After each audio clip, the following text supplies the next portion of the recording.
আমি মেক্সিমাম লোকে ৰাতিপুৱা হোৱাৰ লগে লগে আজি ক'লৈ যাম, কি কৰিম, কি খাম এইখিনি ভাবিব লগা হয়, চিন্তা কৰিব লগা হয়। আৰু এনেকৈ ভাবোঁতে চিন্তুতে গোটেই দিনটো আমাৰ মেক্সিমাম লোকৰ এনেই পাৰ হৈ গুচি যায়। আৰু আমাৰ দিনবিলাক তেনেকৈ এনেই যোৱাৰ কাৰণে আমি সদায় দুখীয়া হৈ আছোঁ। কাৰণ আমাৰ কৰিবলগীয়া কাম একোৱেই নাই হাতত, কাৰণ আমি ভাবি থাকোঁতেই যায়।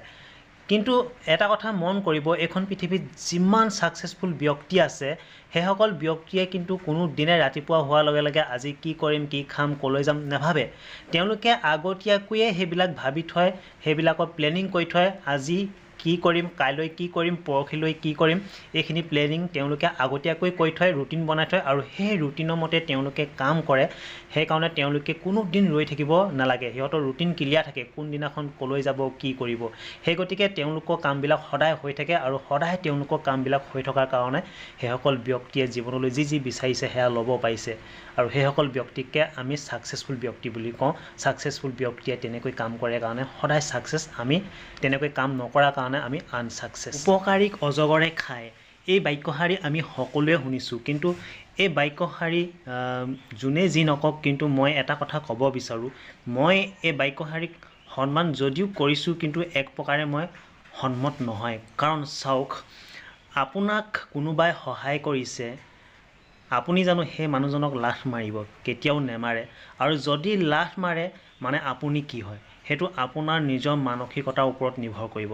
আপোনাক কোনোবাই সহায় কৰিছে, সহায় কৰাৰ পাছত আপুনি আকৌ তাকে লাথ মাৰিছে, সেইটো আপোনাৰ নিজৰ ব্যৱহাৰ, নিজৰ মানসিকতাৰ ওপৰত নিৰ্ভৰ কৰে। সেইকাৰণে মই ক'ব বিচাৰোঁ যে কাৰোবাক আমি সহায় কৰিলে সিহঁতে আমাক আকৌ লাথ মাৰিব, তেনেকুৱা কোনো কথা নাথাকে। সেইটো সেই মানুহজনৰ ওপৰতহে ডিপেণ্ড কৰে, সেই মানুহজন কেনেকুৱা স্বভাৱ চৰিত্ৰ, ভাল বেয়া, তাৰ মানসিকতা কেনেকুৱা, তাৰ ওপৰতহে নিৰ্ভৰ কৰে। সেই গতিকে মই এই কথাষাৰ লগত সন্মত নহয় যে উপকাৰীক অজগৰে খায়। উপকাৰীক অজগৰে কেতিয়াও নাখায়। সেইসকলেহে খায় যিসকলে মানুহক চিনি নাপায়, যিসকলে অন্যায়, নিজৰ মানসিকতা ভাল নহয়, তেনেকুৱা মানুহৰ ক্ষেত্ৰতহে এই বাক্যশাৰী খাটে। বাকী চবৰে লগত এইটো নাখাটে। সেইকাৰণে মই এই বাক্যশাৰীৰ লগত মই সন্মত নহয়, উপকাৰীক যে অজগৰে খায়। আপুনি নিবিচৰাকৈ আপোনাৰ জীৱনলৈ দুখ আহি পৰিছে নেকি? যদি আপোনাৰ জীৱনলৈ দুখ আহি পৰিছে, সেয়া আপোনাৰ কৰ্মফল। আৰু যদি আপোনাৰ জীৱনলৈ সুখ আহিছে, তেন্তে সেয়াও হৈছে আপোনাৰ কৰ্মফল। চাওক, এইখন পৃথিৱীত প্ৰত্যেকজন ব্যক্তিয়ে নিজৰ জীৱনলৈ সুখো কিনিব নোৱাৰে, দুখো কিনিব নোৱাৰে। আপুনিও সুখো বেচিব নোৱাৰে, দুখো বেচিব নোৱাৰে।